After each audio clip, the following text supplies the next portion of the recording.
Hey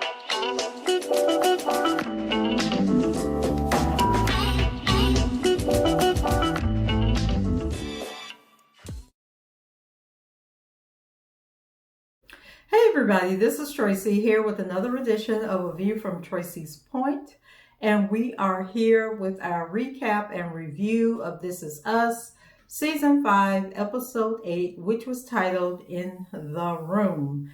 And so you guys know when we left off with last week's episode, Kevin hadn't arrived to the hospital yet, and Randall and Beth had agreed to stay on the phone with Madison as she went through this childbirth process, or to hold on until Kevin arrived, because Randall was pretty sure that Kevin was going to get there on time. So as always, we open up with the flashback scenes, and so this one was kind of weird, and then as the show goes on, I think most of us probably figured out what was going on, but then there was a great reveal at the end of the show. So it opened up with the scene in Albuquerque, New Mexico in 1963. And so there was a guy named Nasir who was from India, and a woman named Esther from Argentina. And they end up, chance encounter, running into each other, meeting each other. And so she's talking about, her trip and how she ended up in Argentina, how she ended up in Mexico, but was from Argentina. So she's talking Nasir to death. Okay. He obviously was not someone who was good with communicating and conversation. And so he tells Esther that his advisors told him to come to New Mexico. And we learned that he's some type of mathematician and, computer developer, one of those people with all this intelligence, and they know how to figure things out.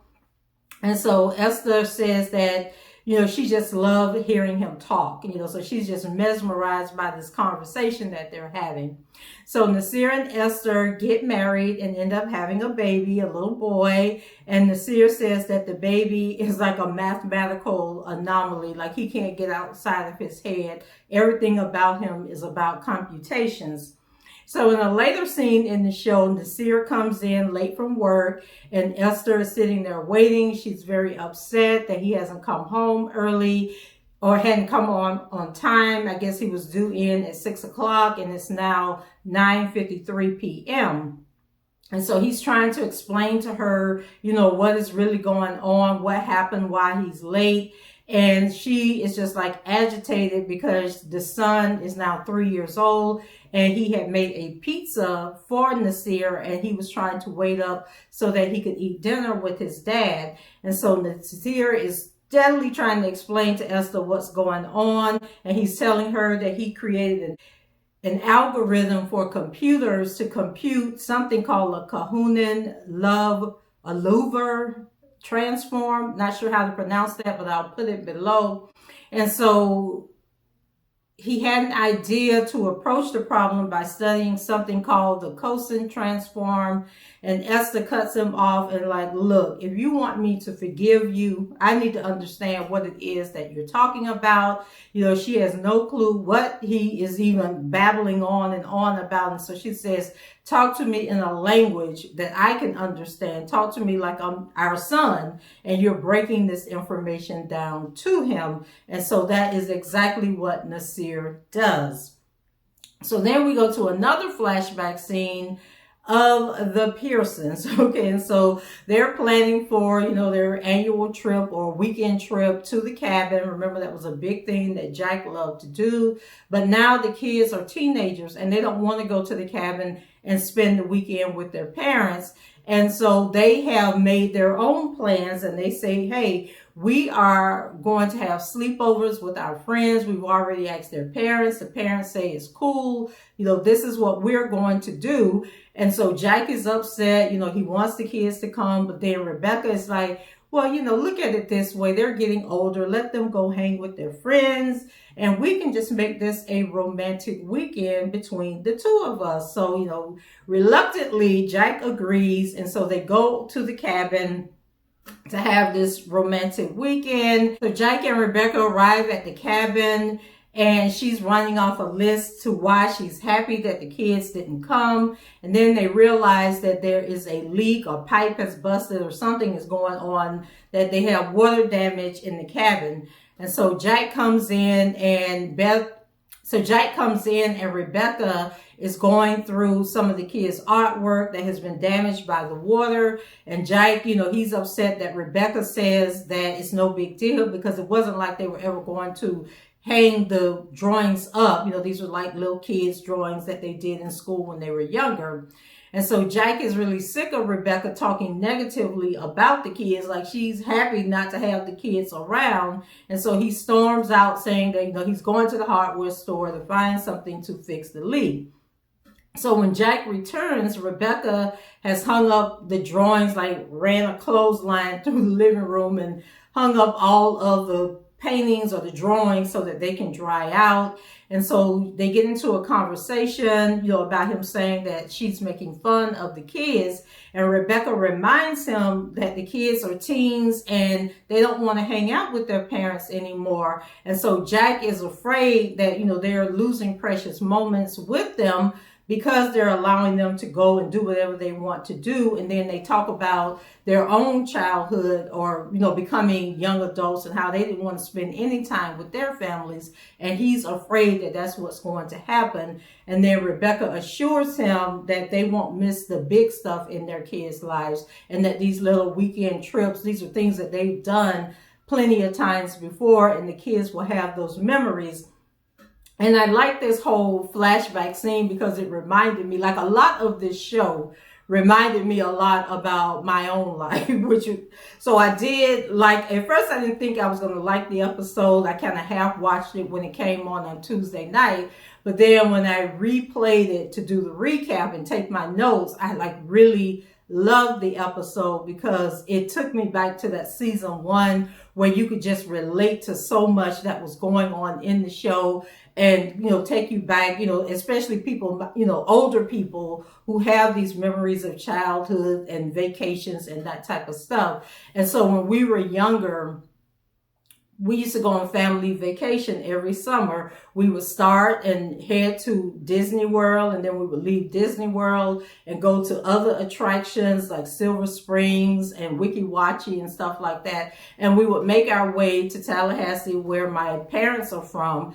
And we would spend time with my grandma, my aunt, my aunts and uncles.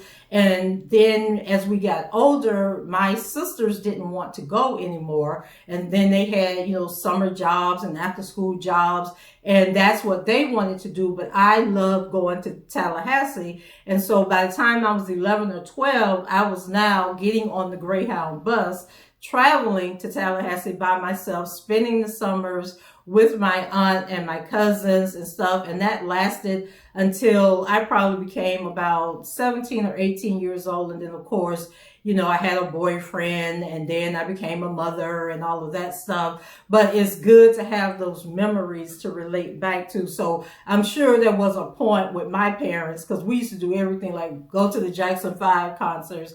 We went to see Diana Ross. Like we did everything as a family when we were growing up. And so I'm sure, as we started approaching the teenage years, getting after school jobs and stuff, my parents probably had that same feeling, like we didn't need them anymore. We didn't want them anymore. And how, are we going to maintain this family? And so through the years, we would still do family trips and everything, but they were never like when we were growing up doing those vacations each summer.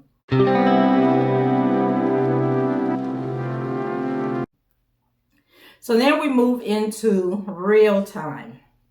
So Rebecca and Miguel, they're still trying to get in touch with Kevin to see if he is going to get on this flight.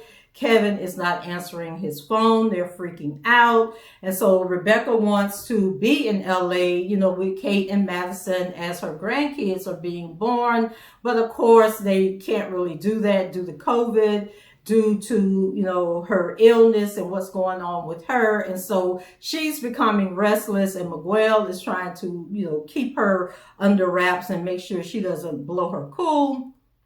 So Randall and Beth have stopped for fast food, and of course something is missing from the order. Okay, it wouldn't be fast food if you didn't get home and didn't have something that you asked for.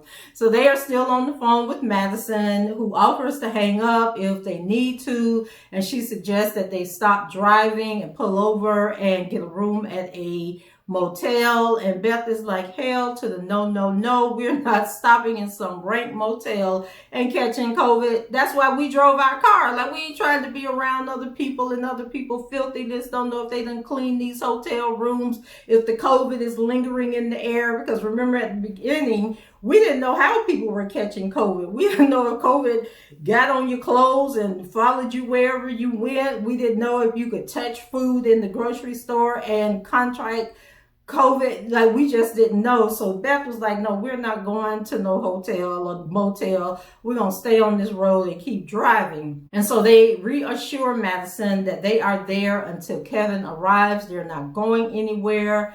And plus, she is their entertainment as they're on this long ass journey from New Orleans to Pittsburgh, where they live. And I thought they had flown to New Orleans. I didn't realize that they had actually drove the entire drive.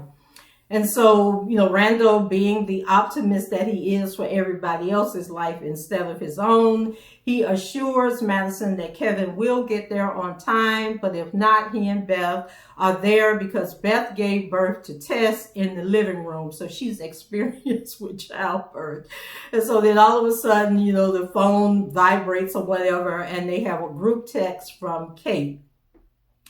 So it is a group text, and the scene goes to Toby, who's outside in the parking lot because during COVID, people couldn't go into the hospitals. And during births, only the husband or the father were allowed to go in. But in this case, because, Kate is the surrogate and it's just Ellie, that they allow Kate, to stand in, fill in the gap for that purpose. And I remember when my daughter had her baby last year, I was actually out in California, and I went to her last doctor's appointment with her. And that's when the doctor explained to her, like, oh, I'm glad your mom was able to be here and be with you for this last appointment. But when you get ready to have the baby, which we think is going to happen within the next week, your mom isn't going to be able to go to the hospital. She's not going to be able to go into the hospital. Only Dan can go with you to the hospital. So I know a whole lot about how this COVID thing was working out. And let me tell you, my daughter went to the hospital that the night before, right?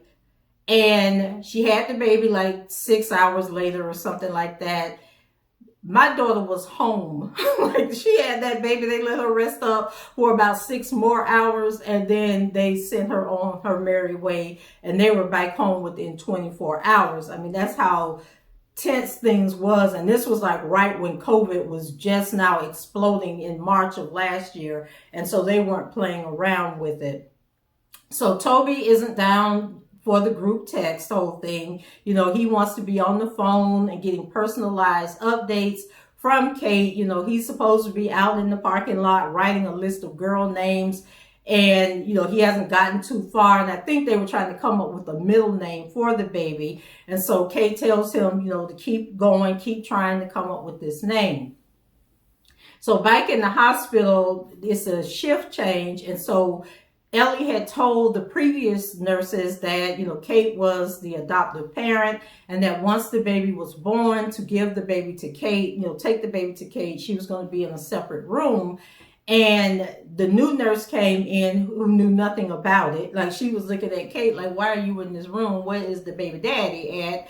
And so they had to explain to that nurse. The nurse apologized and said she hadn't read the charts or anything. And so Ellie was like, well, please make sure you let everybody know, anybody that's going to be in on the delivery, that I am not getting the baby. The baby is up for adoption, and this is the adopted mother, and she should get the baby.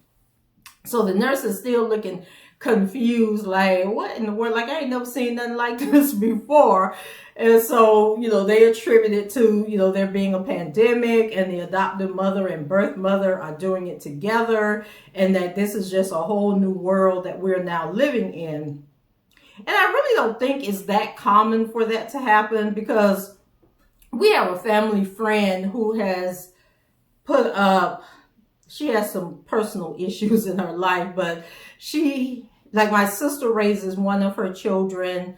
She has two of the children that she's raising with her mom. And then she has three other kids that have been adopted out. And I know with the first baby, they had like an agreement where she was going to, have communication with the family. They were going to send her updates. It was more like if you guys watch Teen Mom with the couple, Caitlin, is it Caitlin? The guy name is Tyler, and then they had a daughter when they were teens, and they put the baby up for adoption, and they were supposed to have this relationship with the family. But I think as the little girl got older, they were kind of like cutting off communication. And so that's the kind of stuff that happens. I think with the family friend, one of the families ended up moving and she lost contact. It was just a whole big mess. But those people were there at the hospital when she had the baby, because when she had the baby, they took the baby and went back to where they were from. So we're back at the cabin, and Miguel comes down with some old board games, trying to pass time. But Rebecca is still in the corner thinking, that she doesn't have Wi-Fi because no one is calling her. And so Miguel is trying to get her to drink alcohol, like some moonshine, because she is driving him crazy. So Rebecca confirms that Kevin and Kate both live in LA, because remember I was asking that question in my last recap, like, shouldn't they be in the same hospital? Because I thought they both lived in Los Angeles. So why isn't Kate and Madison in the same hospital? Or is it that once you're on the floor, you can't leave the floor, you can't leave the room that you're in? So Kate couldn't go back and forth between Ellie and Madison. Like, they made it seem like neither one of them, other than these text messages, or maybe they did know. Maybe they did know that they were both in the hospital at the same time, but there were restrictions that were keeping them from moving around. That was just another one of those things that had me thinking like, huh? So anyway, Toby is back outside, and they're back outside filming Toby, and his list is growing, and Madison's labor pains are intensifying. So a car pulls up next to Toby, and it's an older man, and he's like telling Toby, get out of my spot. You need to move. And Toby was like, well, why are you being all aggressive? This is a public parking lot for this hospital, and I can park here if I want to. So the guy tells Toby that his wife is dying from COVID and that she's on a ventilator, and he comes there and he parks in this parking space.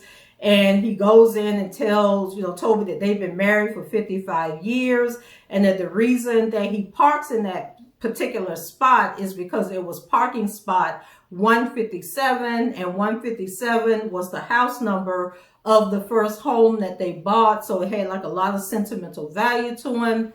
And, he says that he's superstitious about numbers and has convinced himself that it is some kind of superpower. So if he parks in that 157, that his wife will get better. It'll be a good luck charm, and she will be coming home to him real soon. So this was another one of those moments where I could really relate to this show, because I tell people all the time. So my birthday is September 3rd. My dad's birthday is September 14th. And I tell you guys, I am not lying about this. Almost every single day, I wake up at 9:03. Okay? I either wake up at 9:03 or I look at my phone or look at the time, and it's always 9:03, whether it's on the oven, whether it is on my phone, on my computer. I always see 9:03. And if it is not 9:03, it is always 9:14. Really weird, really crazy. And if you think that is bizarre, how about my daughter, who was pregnant last year during the height of COVID? Her daughter was born on March 24th at 3:24 a.m. And when her husband called to tell me that, it's almost time, the baby will be here any minute, we just want to keep you posted, sorry that I had to wake you up. And I said, you know what? I wasn't asleep. I was laying in the bed because it is the middle of the night. And since midnight, birds have been chirping outside of my window. Like I can hear a bunch of birds. And so I even went outside, I recorded it, sent him the recording, like, do you hear all these birds? And so he's like laughing, like, you are not going to believe this. And I was like, what? And he was like, well, we named the baby Ava, and Ava means bird. And so I was like, well, look at my grandbaby. Let me know she is on her way. Okay. And so she is just a delight. Her and her little brother are both delights, but that Ava is off the chain. So numbers do mean things, because then I turned around on my youngest daughter's birthday and went and played 0324, which was like a week later. And how about them numbers came out? Okay. So numbers matter, y'all. All right. So then back to Toby. So Toby reluctantly agrees to move his car for this poor old man who is, struggling and may lose his wife at any moment.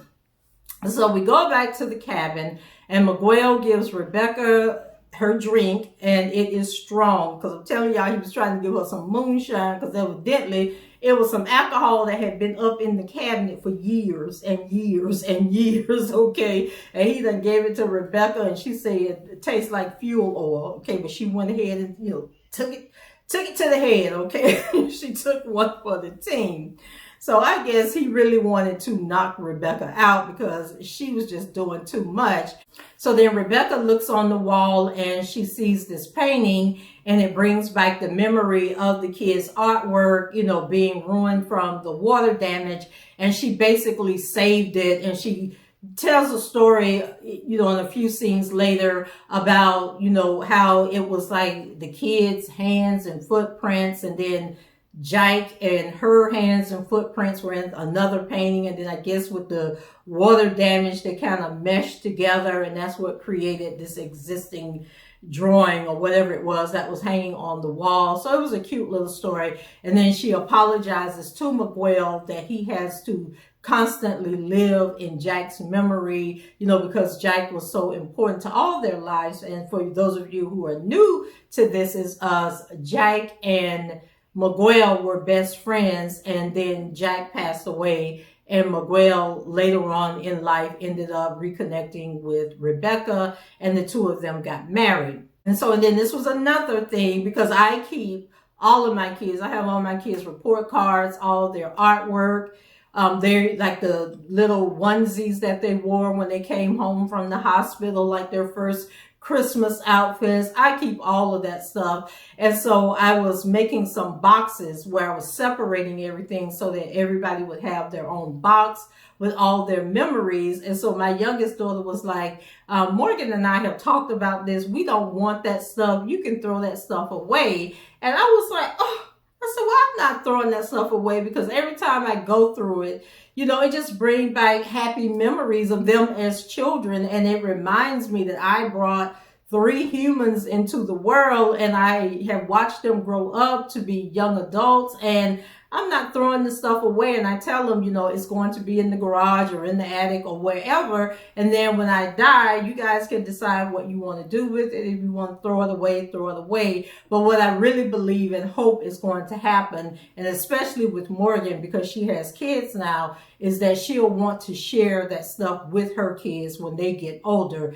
And so, yeah, I am that sentimental parent like Rebecca, okay, where I just save everything.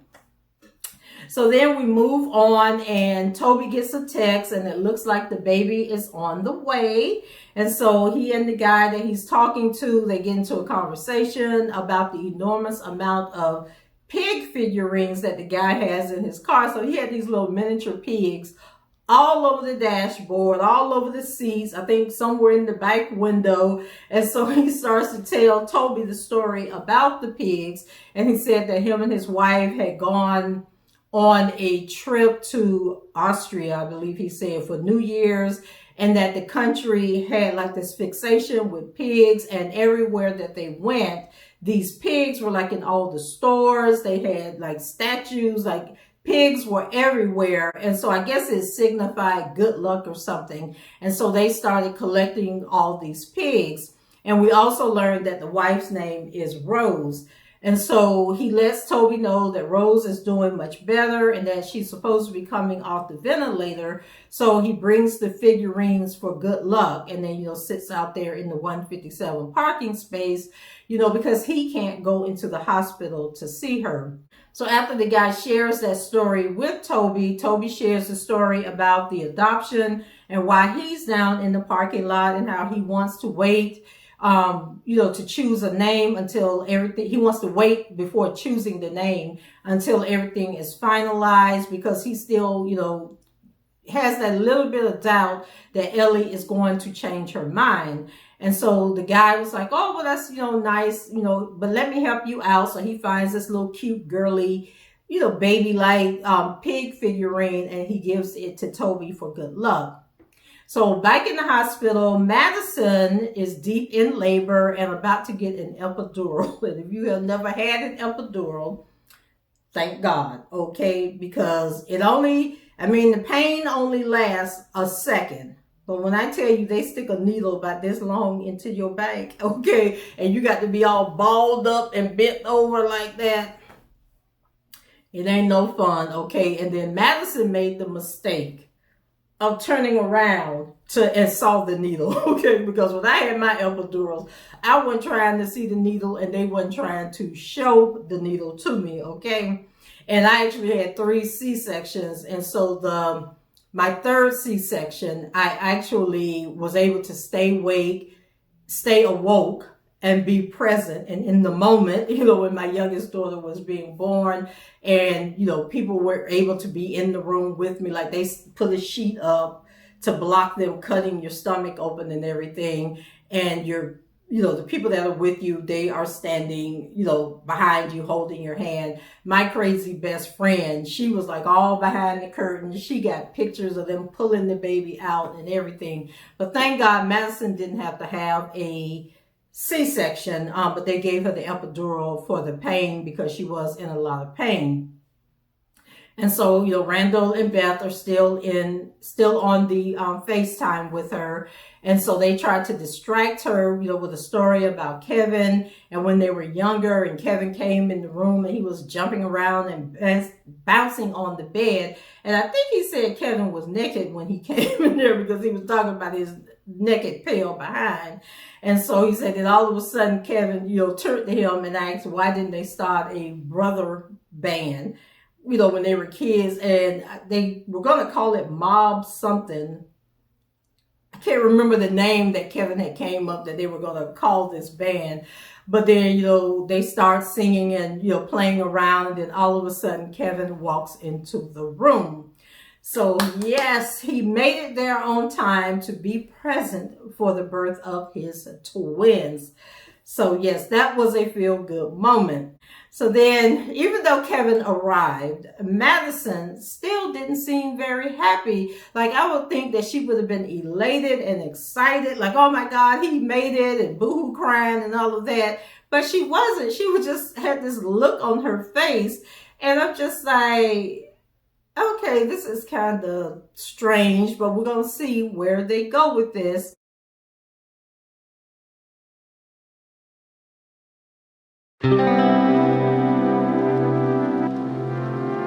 And so Ellie, in the other delivery room, we don't know if it's the same hospital or a different hospital, but Ellie changes her mind and asks to see the baby once the baby is born. So of course, Kate heart stops, like, what is going on? And then she had the nerve to tell Kate to give her some privacy with the baby. So Kate is like, what the hell? So Kate leaves and go into the other room, where she was supposed to receive the baby.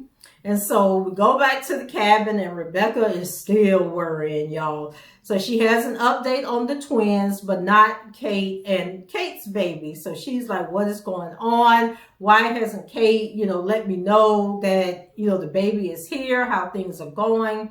And so Miguel looks up at that painting again on the wall. And that was the point where, he asked her, like, what's up with that? And then, she gave him the explanation. So back at the hospital, Ellie is talking to the baby and explaining to the baby, like the way they worded it, it was like she was saying to the baby, I thought I could do this and just give you away, but I had to look at you and hold you. But what she tells the baby isn't that, she changed her mind. She was basically saying, that she wanted to be the one to explain to the baby why she was giving the baby away. And then after she finishes, she tells the nurse to take the baby to Kate.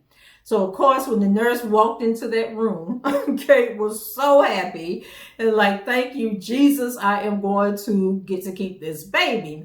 So then she FaceTimes with Toby, and so they named the baby Haley Rose.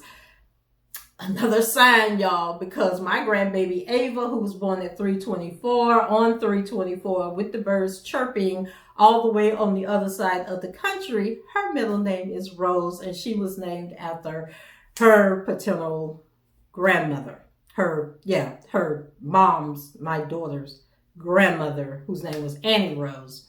And so I was like, oh my God, like this episode is just tugging at my heart here. So Kate asks, if he got Rose from a Star Wars character, because, they're all into Star Wars and different movies and stuff. And so he says, yeah, something like that, but I guess he didn't feel like going into the whole story about the man and them pigs. But I'm sure at a later point, he will tell Kate the story. And we have a scene where Randall and Kevin are talking, and we learn that Kevin and Madison named the babies Francis and Nicholas. And so Madison's grandmother name is Francis, and we know that Nicholas was Jack's brother.